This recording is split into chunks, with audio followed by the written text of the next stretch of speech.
자책하게 하고 싶지 않아요. 여러분 너 죄인이야 이렇게 하는 게 아니에요. 지금 생각해보자. 내가 왜 죄인이지? 어디까지 죄인이고 어디서부터 죄인이지? 생각해보자는 것입니다. 자, 한 가지 더 말씀드리고 싶은 건 여러분 지금 죄인이다 하면서 여러분의 자존감을 떨어뜨릴까봐 한 가지 말씀드리고 싶은데, 사람은 여러분 한 사람 한 사람이 우주와 같다라는 말이 있습니다. 사람이 걸어올 때 우주가 내게 걸어온다라고 할 정도로 한 사람 한 사람은 어마어마하게 깊은 내면을 가지고 있고 생각을 가지고 있습니다.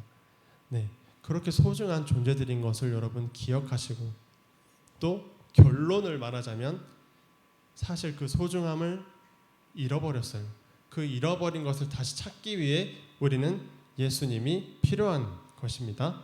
이해가 안 될 수도 있습니다. 자, 이제 다시 저 한번 띄워주시겠어요? 네. 여러분 사람은 왜 삽니까?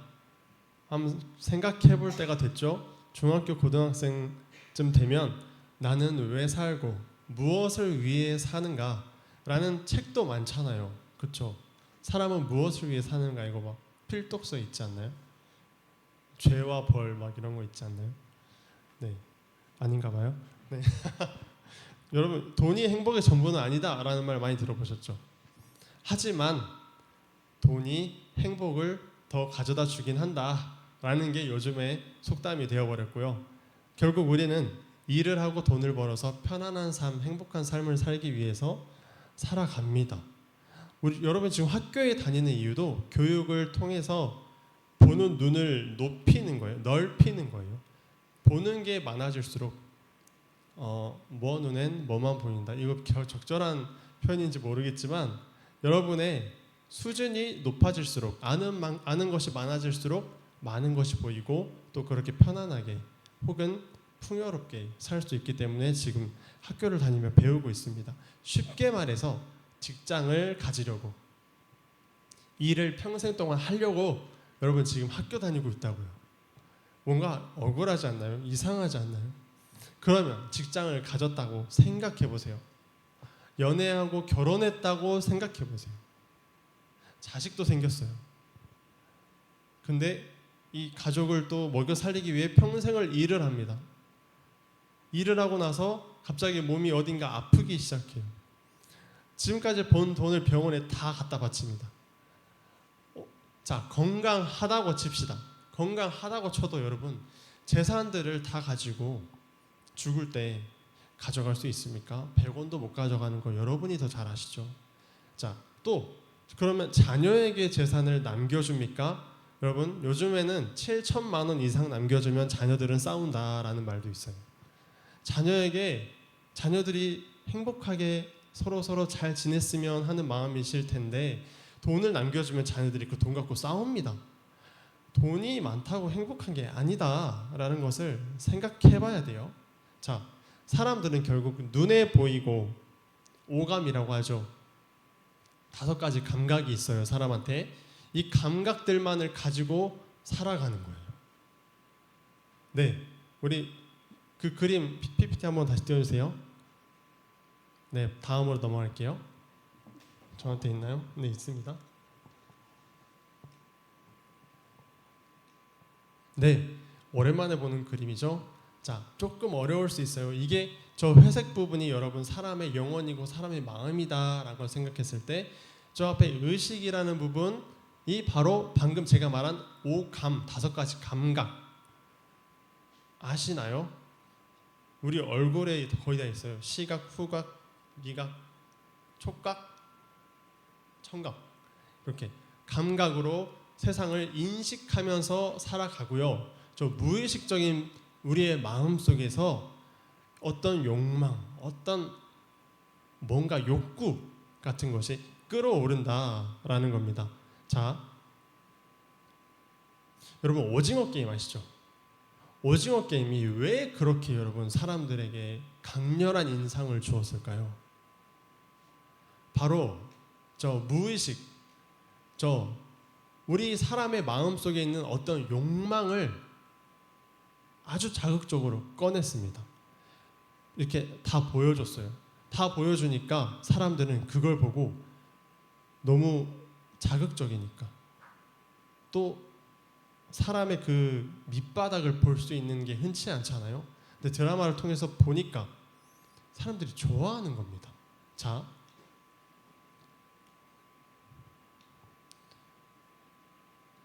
돈이 걸리면 사람의 생명도 아무런 가치가 없어지는 것이 지금 사람의 본성이 된 것이에요.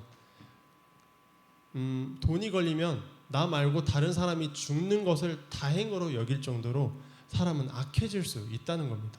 그 돈이 바로 무의식이고 저기서부터 내가 마음대로 하고 싶은 욕구가 계속해서 올라오기 때문에 네, 사람이 악하다는 거예요. 자, 여기서 잠깐만 쉽게 넘어가면 의식에 있는 오감으로 세상을 살아간다. 근데 이 오감으로 세상을 살았을 때 어떻게 되느냐? 저 욕망에 먹혀서 살아갑니다. 완전히 먹혀서 살아가요. 하지만 초무의식이라고 보이는 저 부분 밑에 보면 영적인 감각, 영감이라고 써져 있죠. 자, 여기서 바로 넘어갈게요. 네. 자, 우리 베드로 아시나요? 우리 친구들은 교회 처음 왔나요? 처음 왔어요. 그러면 더 쉽게 설명을 하겠습니다.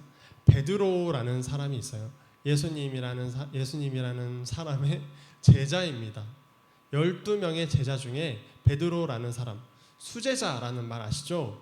특히나 예수님을 사랑했던 제자들이 있습니다. 그 중에 한 명 베드로라는 사람이 있어요. 자, 이 베드로는 성격이 조금 불같습니다. 불같으면서 예수님을 너무 사랑하니까 물불 가리지 않습니다. 자, 예수님께서 어느 날 산에 올라가셔요. 베드로와 요한이라는 다른 제자도 따라갑니다. 근데 예수님께서 저기서 갑자기 누군가와 대화를 하세요. 분명히 3명이서 올라왔는데 저기 왜 저기 3명이 있지? 이상하죠. 자, 베드로래. 예수님이 누구와 대화를 하시는가 자세히 봤더니 그곳에 모세와 엘리야라는 사람과 대화를 합니다. 모세와 엘리야는 우리로 비교하자면 이순신 장군과 세종대왕이랑 이제 예수님이랑 대화를 하기 시작하는 거예요. 여러분, 만약에 대통령과 국무총리와 국방부 장관이 대화하고 있어요. 근데 여러분 낄 수 있어요? 뭔 얘기하세요? 낄 수 있으십니까? 아니죠. 근데 베드로의 입장에서는 엘리야, 모세, 예수님은 그 정도로 높은 사람들인데 거기 굳이 기어 들어가서 얼굴을 낑겨서 안녕하세요 이렇게 대화를 하기 시작합니다. 네, 베드로는 물불 가리지 않는다라는 걸 여러분 기억하세요. 그리고 수련회 다녀오신 분들 기억하셔야 돼요. 수련회에서 이런 이야기를 조금 했거든요. 그래서 여러분 거기서 뭐라고 하냐면 베드로가 뭐라고 하냐면 제가 여기가 너무 좋은데 말이죠. 여러분 각자의 집을 제가 지어드리고 같이 여기서 같이 살았으면 좋겠습니다. 이런 이상한 말을 해요. 이상한 말. 이 글을 쓰는 저자, 그러니까 여러분 이 성경은 누군가가 듣고 쓴 거거든요. 이 글을 쓰는 저자가 베드로가 이런 말을 했다는 것을 알고 나서 어떻게 끝내야 될지를 모르겠는 거예요. 얘 도대체 무슨 말을 하는 거지? 끝내야 될지를 몰라서 그 뒤에 뭐라고 썼냐면 베드로 지가 무슨 말 하는지 몰랐더라라고 써놨어요.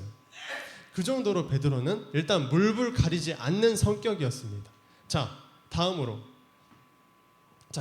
우리 어느 날 예수님은 땅에 이렇게 부둣가에 계시고 제자들 12명만 배를 타고 먼저 바다로 건너신 사건이 있었습니다. 자, 그때 당시에 예수님의 행색이 어떠셨을까요? 2000년 전이에요, 여러분. 머리카락 한 이 정도 내려오시고 약간 회색 정도 되는 약간 누더기는 아니지만 옷을 이렇게 긴 걸 입으시고 뭐 수염도 있으셨겠죠. 그런 예수님이 물 위를 걸어오시기 시작합니다. 자, 여러분 상상력이 필요해요. 그때 2000년 전에 여러분 불이 있었을까요? 불은 있었겠죠. 하지만 그 바다 한가운데 여러분 불이 있었을까요? 폭풍우가 치고 있어요. 지금 바람이 막 불면서 폭풍우가 막 치고 있는 상태. 자, 그때 여러분, 저 멀리서부터 예수님이 걸어오시는 거예요. 희미하게 이렇게 물소리를 좀 내줘도 찹 이렇게 물 위를 걸어오십니다. 찹 이렇게 걸어오십니다. 자, 또 여러분, 어두워서 안 보이잖아요.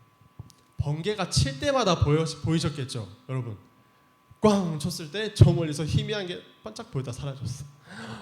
누군가 봤겠죠, 제자들 중에. 근데 잘못 봤을 거야라고 생각했을 거예요. 잘못 봤을 거야. 근데 좀 더 찹찹찹찹 걸어오셔서 좀 더 가까이에서 번개가 또 꽝 칩니다. 꽝. 제자들 눈에 어떻겠어요? 꽝꽝꽝 이렇게 보이겠죠. 예수님께서 꽝꽝꽝 다가오시니까 제자들은 아닐 거야 하다가, 여러분, 어두운데 친구들이랑 가다가 누군가 한 명이 하면 다 놀라는 거 아시죠? 그 중에 제자들 한 명이 귀신이다 한 거예요. 그래가지고 전부 다 깜짝 놀라서 혼비백산 그냥 난리가 났습니다. 난리가. 그때에서야 예수님이 쟤들 왜 저러지라고 쟤들 왜 저러지 하시다가 자기 행색을 보시고는 얘들아 나니 두려워하지 말아라 라고 하십니다. 자, 이때 우리 물불 안 가리는 베드로. 자, 베드로가 생각하기에, 여러분, 이거는 성경에서 벗어나지 않는 선에서 여러분께 좀 더 재밌게 알려드리는 거예요. 자, 베드로가 생각하기에, 우리 아까 예수님께서 누군가 3명과 대화를 하셨어요. 엘리야는 자기 물로 요단강을 쳐서 물을 탁 이렇게 갈랐어요. 모세도 지팡이로 땅 이렇게 하니까 물이 갈라졌어요. 예수님은 바다야 잠잠하라 하니까 바다가 잠잠해졌던, 이 3분 다 물과 관련된 기적을 일으켰네. 자, 베드로 자기도 물과 관련된 뭔가를 하고 싶었습니다. 예수님, 제가 예수님께로 가게 해주십시오. 저도 물 위를 걷고 싶습니다 라고 말을 합니다. 그랬더니 예수님께서 너 아직 안 돼? 이렇게 하지 않으셨어요. 오너라 라고 하십니다. 그러자 베드로도 배 위에서 발을 한 발 내딛습니다. 자, 발에 물이 디뎌지는 느낌을 느낀 유일한 인간이겠죠, 베드로가. 참 느껴집니다. 이렇게 하기 시작할 때, 여러분, 나 좀 쩔어 라는 생각하지 않았을까요? 나 지금 물 위를 걸어. 자, 물 위를 왜 걸을 수 있게 됐죠? 지금 예수님이 걷게 도와주셔서 걷게 된 거예요.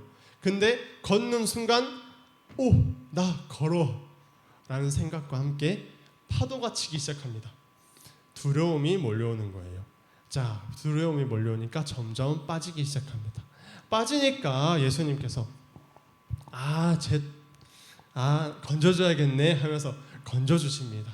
이렇게 담금질 하진 않으셨어요. 건져주시면서 왜 믿음이 없었느냐라고 합니다. 네, 예수님을 믿고 예수님만 바라봐야지 왜 너 자신을 바라봤느냐라는 거예요. 자, 이런 사건이 있고 나서 제자들에게 베드로는 혼났겠죠. 아니요, 여기까지는 상상력에 맡길게요. 자, 그 다음에 예수님께서 이제 십자가에 못 박히셔야 돼요. 못 박히시기 전날에 예수님께서 제자들의 발을 씻기십니다. 한 명 한 명 씻기십니다. 그때 당시에 발은 아주 더러웠어요. 샌들 같은, 그리고 모래 위를 걸어 다녔고 동물들의 배설물들이 땅에 치이는 시대였습니다. 자, 그때는 교통수단이 낙타밖에 없었거든요. 낙타랑 말밖에 없었거든요. 그래서 길 위에 배설물들이 참 많았어요. 그때 당시에 배설물이 치이는 그 발을 예수님께서 한 명 한 명 씻겨주시기 시작합니다. 자, 1명 씻기고 2명 씻기고 베드로 차례가 됐어요. 베드로, 얘 또 물불 안 가리고 예수님은 제 발을 씻길 수 없으십니다. 제 더러운 발을 예수님께 씻겨드릴 수가 없어요. 베드로는 정말 예수님을 사랑했던 거예요. 예수님이 너무 소중했던 거예요. 자, 이렇게 말하니까 이미 씻겼던 제자들은 그럼 우리는 뭐가 되냐 하고 쳐다봤겠죠. 자, 그러자 예수님께서 내가 너의 발을 씻겨주지 않으면 너랑 나는 아무 상관이 없어 라고 말씀하십니다. 그러니까 베드로는 그러면 예수님, 제 머리와 발까지 온 몸을 씻겨주십시오 하고 주섬주섬 옷을 벗기 시작합니다. 그러니까 남아있는 제자들도 우리도 벗어야 되나 라는 생각했겠죠. 자, 그럴 필요 없단다 하시고 베드로의 발을 씻기십니다. 베드로는 지금 하는 족족 예수님의 뜻을 어긋나고 있어요. 하지만 예수님을 사랑해서 하는 행동인 건 분명합니다. 자, 다음으로 넘어갈게요. 예수님께서 내가 죽어야 돼 라는 말을 하십니다. 제자들에게. 그러자 베드로는 또 나섭니다. 베드로는 또, 제자들은 예수님이 지금 심각하게 말씀하고 계세요. 그러니까 조용히 듣고 있는데 베드로는 아니요. 근데 유튜브 저 틀어주셔도 되는데, 네. 죄송합니다. 자, 베드로는 아니요. 예수님, 절대로 예수님을 죽게 내버려 두지 않겠습니다. 라고 말을 합니다. 그러자 예수님께서 뭐라고 하시냐면 사단아 물러가라 라고 하십니다. 나의 일이 아닌 하나님의 일을 너가 방해하느냐? 사단아 물러가라 라고 할 정도로 베드로를 혼내십니다. 베드로는 완전 시무룩해져서 한쪽에 처박혀 있었습니다. 자, 그때 진짜로 병사들이 예수님을 잡으러 옵니다. 병사들이 예수님 잡으러 와요. 병사들이 예수님을 잡으러 와서 예수님을 이렇게 팔을 끼고 데려가기 시작합니다. 자, 그때 베드로는 예수님께서 죽으실 것이라는 말을 듣고 나서 어디서 칼을 한 자루 구해옵니다. 칼을 한 자루 구해와서 내가 이들을 다 도륙내고 예수님을 구하리라 하면서 탁 쳤는데 말고라는 병사의 귀를 잘라요. 귀를 자르고 피가 막 나고 막 베드로도 일단은 휘둘렀는데 놀라가지고 이러고 있을 때 말고는 막 아파가지고 소리 지르고 있어요. 아 하고 있어요. 예수님 잡혀가고 계시는데 예수님 뒤에서 웅성웅성 거리는 소리가 들리는 거예요. 막 이러고 있는 소리가 들리는 거예요. 그러니까 예수님 베드로 저 새끼 또 실수했고 나 베드로야 나 하면서 찾아오셔서 칼로 뭔가를 하면은 칼로 죽어. 칼 쓰지 마 라고 하시면서 야 빨리 귀 찾아봐라 하면서 그 오밤중에 귀를 찾기 시작합니다. 여러분, 귀를 찾아 돌 밑에 있나 귀를 찾아서 말고에게 붙여주시기까지, 기적을 일으켜 주시기까지 하면서 갑니다. 네, 예수님은 이제 십자가에 못 박히시러 갑니다. 자, 베드로는 얼마나 마음이 안 좋았을까요? 예수님을 따라다니는 내내 나는 예수님을 너무 사랑해서 했던 행동들인데 마음이 너무 안 좋아요. 예수님은 다 틀렸다고 하세요. 자, 마지막으로 클라이막스가 있습니다. 예수님께서 십자가에 못 박히기 전에 채찍이 맞으세요. 채찍이 맞고 막 사람들에게 무시를 당하고 사람들이 예수님을 때릴 때 베드로가 군중 속에 숨어서 보고 있었는데 그 군중에서의 한 사람이 베드로를 보고 너 저 사람 제자 아니야? 나 저 사람이랑 같이 있는 거 봤는데? 라고 말을 합니다. 그러자 베드로는 자기도 맞아 죽을 것 같은 거예요. 자기도 깜짝 놀라가지고 아니면 저 아니에요 라고 합니다. 근데 또 누군가 물어봅니다. 맞는데 너 내가 봤는데 하니까 저 아니라니까요 하고 마지막으로 아니라니까요 하고 여러분 도망가고 있었어요. 여기 있으면 큰일 나겠다고 나가고 있었어요. 나가는 중에 또 어떤 사람이 저 사람은 예수와 같은 도당이라고 하거든요. 같은 당이라 같이 다녔다라고 말을 하니까 베드로는 마지막으로 아니다라고 말하면서 뛰어서 도망갑니다. 자, 도망갈 때 닭이 울어요. 예수님께서 베드로에게 베드로야 너가 나를 정말 사랑하냐? 라고 물어보셨었어요. 그 십자가에 못 박히시기 전날에. 그때 베드로가 네 주님 저는 주님을 너무 사랑합니다 라고 대답했어요. 그때 예수님께서 너가 닭이 울기 전에 3번 나를 부인하리라, 나를 모른다고 하리라 라고 말씀을 하세요. 진짜로 말씀대로 된 거예요. 베드로는 안 그래도 마음이 착잡했는데 마지막으로 내가 예수님을 3번 부인하고 닭까지 울었네 하면서 울며 불며 통곡하기 시작합니다. 내가 예수님을 얼마나 사랑했는데 나는 왜 이 정도밖에 안 되는 거지? 왜 나는 이렇지? 하면서 통곡합니다. 자, 이때 예수님은 십자가를 지시게 됩니다. 십자가를 지고 죽으십니다. 죽으시고 나서 3일 뒤에 여러분 부활하십니다. 자, 부활하십니다. 부활하셔서 몇 명 사람들에게 보이시다가 제자들에게 보이셨어요. 보여주셨는데 제자들이 보고 놀랐죠. 놀랐지만 자기들은 예수님을 버리고 다 도망갔어요. 도망간 사람들이에요. 그래서 예수님을 볼 수가 없는 거예요. 그래서 부활한 예수님을 봤음에도 불구하고 예수님이 다시 사라지시니까 이제 우리 일하러 가자라고 하면서 예수님을 만나기 전에 어부였거든요. 물고기를 낚으러 갑니다. 터벅터벅. 예수님을 봤음에도. 자, 터벅터벅 이 사람들이 물고기를 낚는데 물고기가 안 잡힙니다. 안 잡히니까 저 멀리서 예수님 같아 보이는 사람이 물고기 좀 잡히냐라고 물었을 때 안 잡힙니다. 거기 반대편에다가 그물을 한번 던져보아라 라고 하십니다. 반대편에다 그물을 던졌더니 물고기가 많이 잡히는 거예요. 이때 요한은 기억합니다. 베드로와 요한은 이렇게 예수님을 처음 만났어요. 이 똑같은 사건으로 예수님을 처음 만났어요. 물고기를 잡는 순간 요한은 주님이시다라고 생각을 한 거예요. 생각하면서 말을 입으로 나긋하게 내뱉는 겁니다. 주님이시다. 그때 베드로는 주님이시다라는 말을 듣고 옷을 주섬주섬 챙겨 입고 물 위로 첨벙 뛰어듭니다. 물 위를 걷진 않았어요, 여러분. 첨벙 뛰어들어서 예수님에게 이렇게 갑니다. 어떤 마음이었을까요? 죽고 너무 죄송한 마음, 내가 너무 부끄러운 마음 아니었을까요? 그 마음 가지고 예수님한테 갔을 때 예수님은 야, 너 왜 그랬냐? 라고 하지 않으세요. 왜 그랬냐? 라고 했으면 저 배 위에 베드로 보일 때부터 물 위를 찹찹찹찹찹 이렇게 달려와서 때리셨겠죠. 그게 아니에요, 여러분. 아무 말도 아무런 책망도 하지 않고 너 잘못했다는 말 전혀 안 하십니다. 전혀 안 하신 이유가 아까 제가 보여드렸던 사람 마음에서 악한 것이 계속 나오고요. 악한 게 나오면서 예수님을 위해서 했던 베드로의 행동도 여러분 뭐였냐면 구원받고 싶었어요. 높은 자리에 앉고 싶었어요. 예수님이라면은 이스라엘의 왕이 될 것이다 라는 생각을 하면서 예수님 우편에 앉고 싶었어요.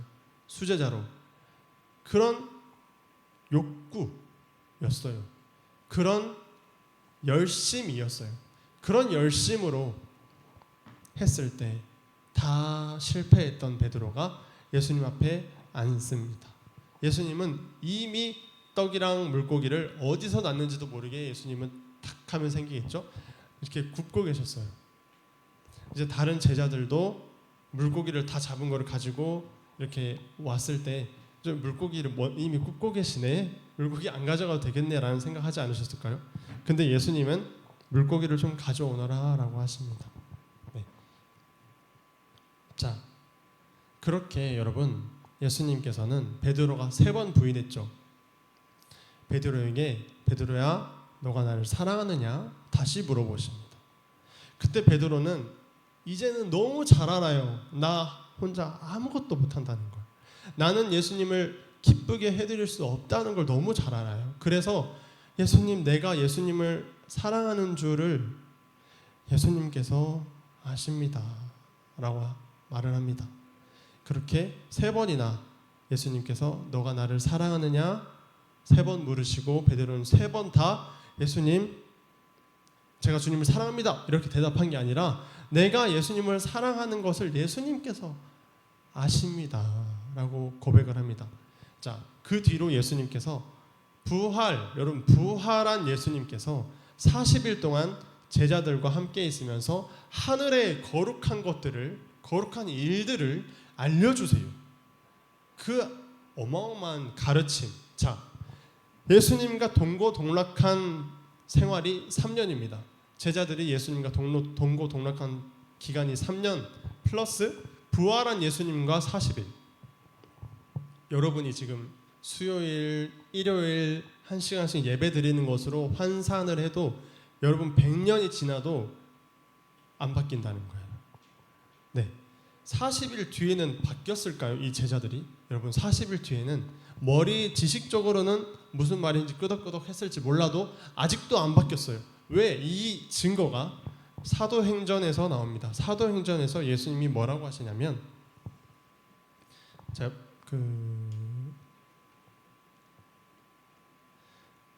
사도와 함께 모이사라는 말은 제자들과 함께 예수님이 마지막으로 말씀하시는 거예요. 함께 모이사 그들에게 분부하여 이르시되, 분부하다라는 말은 무슨 뜻인지 알죠? 이렇게 꼭 지켜야 돼라고 말씀을 하시는 겁니다.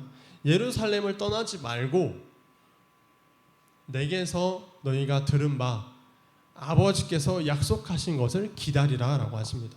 자, 3년의 훈련 기간이 있었고 40일의 훈련 기간이 있었음에도 불구하고 예수님께서 제자들에게 이제는 너희가 가서 내 증인이 되거라 하지 않으세요.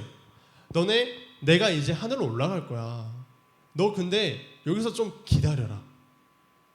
너네 마음대로 또 하지 말고 기다려 라고 말씀하십니다. 무엇을 기다리냐? 요한은 물로 세례를 베풀었으나 너희는 몇 날이 못되어 성령으로 세례를 받으리라 말씀하십니다. 아버지께서 약속하신 것이 바로 성령이었어요. 예수님께서 또 어떤 말씀을 하시냐면 내가 하늘로 올라가야 너희에게 좋을 거야. 왜냐하면 내가 하늘로 올라가야 성령이 너희에게 오시거든. 성령이 오셔서 너희를 끝까지 죽을 때까지 도와주실 거거든. 네, 여러분 이것입니다. 성령이 오십니다. 제자들은 그래서 기다립니다. 기다리다가 성령이 진짜로 오셨고 그때야 제자들은 바뀝니다. 여러분, 사람은 혼자서 이 성경에 하나님의 뜻을 알고 그 뜻대로 행동할 수가 없습니다. 혼자서. 왜? 이 마음에 죄가 계속해서 솟아나는데, 이 욕구들이 계속해서 솟아나는데 혼자서는 말씀에 순종할 수도 없고 예수님을 사랑할 수도 없습니다. 근데 언제야 가능하다? 성령이 오셔야 가능하게 되는 것이 지금 베드로를 통해서 우리가 볼 수 있는 것입니다. 우리가 스스로 얼마나 악하고 얼마나 무능한가를 알면 알수록 이렇게 알면 낮아지겠죠, 여러분. 낮아질수록 말씀드렸듯이 하나님께서는 낮아진 이 사람을 들어 올리시는 겁니다. 낮아지면 왜 들어 올리시는 줄 아세요? 불쌍하게 생각하세요. 예수님께서 여러분 낮아지셨어요. 우리도 예수님과 같이 낮아지면 예수님처럼 우리를 보신다는 거예요. 그래서 들어서 높은 곳에 올리신다. 그렇다고 해서 우리가 높은 곳에 올라가기 위한 낮아짐은 아니에요. 아무리 낮아져도 결국 제자들은 다 순교라고 하죠. 예수님을 전하다가 죽습니다. 죽은 게 여러분 높아진 건가요? 세상의 시선에서 봤을 때 높아진 건가요? 아니죠. 하지만 하나님의 입장에서 봤을 때 가장 높은 곳에 올려놓은 것이란 말이에요. 이것은 당장 알 수 없는 어떤 신비로운 것이란 말이죠. 자, 마지막으로 우리가 아픈 사람이 너 아파 라고 누군가 말했을 때 몰라요. 나 안 아픈데? 라고 했을 때 어떻게 해줘야 되죠? 아픈 곳을 꾹꾹 찔러야 되죠, 여러분. 꾹꾹 너 아프다고, 너 여기 아프잖아 했을 때 나 아프구나 라는 걸 알고 의사를 찾아갑니다. 똑같습니다, 여러분. 죄인이 스스로 죄인인 것을 모르면 죄를 쿡쿡 찔러야 됩니다. 여러분, 하나만 찔러드릴까요? 여러분, 생각이 죄예요. 생각하는 모든 것이 죄입니다. 형제라고 표현되어 있지만 형제라는 말은 진짜 피가 섞인 형제를 말하는 것이 아니라 여러분 주위에 있는 사람들을 말해요. 주위에 있는 사람을 생각만으로 미워할 때 여러분은 이미 그 사람을 살인한 것이다 라고 성경에 써져 있습니다. 근데 우리가 착한 사람이 있을까요? 의인은 없나니 한 명도 없다라고 말씀하세요. 우리의 생각으로 여러분 사람을 보면서 예쁘다, 잘생겼다, 몸매도 좋을 것 같아 라는 생각 자체가 죄라고요. 그 생각 갖는 순간 이미 여러분 간음한 것이다 라고 하는데, 이것은 간음은 말 그대로 강간이죠. 강간한 것이다 라고 말을 해요. 우리는 형제를 미워함으로 살인자가 되었고, 마음에 음탕한 마음을 품음으로 이렇게 성범죄자가 되는 것입니다. 그래서 그들과 우리가 다른가? 그들과 우리와 다르지 않을 정도로 우리는 죄인이라는 거예요. 우리는 그들이 충동적으로 행동하는 그것을, 우리는 그런 환경이 감사하게도 안 됐을 뿐이지, 우리가 그 사람과 똑같이 자라고 똑같은 환경에서 똑같은 마음을 가지고 살았다면 우리가 그 사람이 됐을 수도 있다. 네. 그래서 여러분, 생각이 죄라는 것입니다. 이것을 인정하는 게 좋아요. 여러분께 강요 드리진 않는데요, 여러분 인정하는 게 좋아요. 어차피 우리는 하나님 앞에 나아가서 죽기 아니면 살기예요. 근데 인정하고 내가 죄인이구나 라는 것을 깊이 알면 알수록 하나님은 살려주실 수도 있고 너 죄인이야 하고 죽이실 수도 있어요. 하지만 나 죄인 아닌데 라고 살면은 그냥 죽어요. 여러분, 죄인인 것을 알면은 예수님이 필요하게 돼요. 죄인인 것도, 나 죄인이네, 나 그러면 이제 진짜 구원 못 받는 죄인이네 라는 걸 알게 됐을 때 예수님이 나는 길이요 진리요 생명이니 나로 말미암지 않고는 아버지께로 갈 자가 없느니라 라는 말씀이 생각나면서 예수님이 생명이다, 예수님만이 살 길이다 라는 것을 알아야 돼요. 그래서 예수님을 찾게 돼요. 찾았을 때 살 길이 열리는, 네, 여러분 그랬으면 좋겠습니다. 혼자 막 성경의 말씀을 다 지킬 수 있으면 예수님이 필요 없습니다. 지키지 못합니다. 주님 도와주시라고 고백함으로 지킬 수 있는 것이죠. 다음 주는 여러분 복음 두 번째 이야기, 예수 그리스도에 대해서 말을 할 거예요. 네, 오늘은 죄에 대해서 이야기했으니까 일주일 동안 약간 흠칫 해야 돼요. 내 마음속에 나도 모르게 욕이 튀어나올 때, 나도 모르게 친구를 욕이 튀어나오면서 때리고 싶었을 때, 혹은 미워할 때, 쟤 왜 저래 라는 생각이 들 때, 나 죄인이구나. 여러분, 죄책감을 막 느끼라는 게 아니라 인정하라는 거예요. 나 죄인이 맞구나 라는 걸 생각을 해보세요. 자, 기도하겠습니다. 네.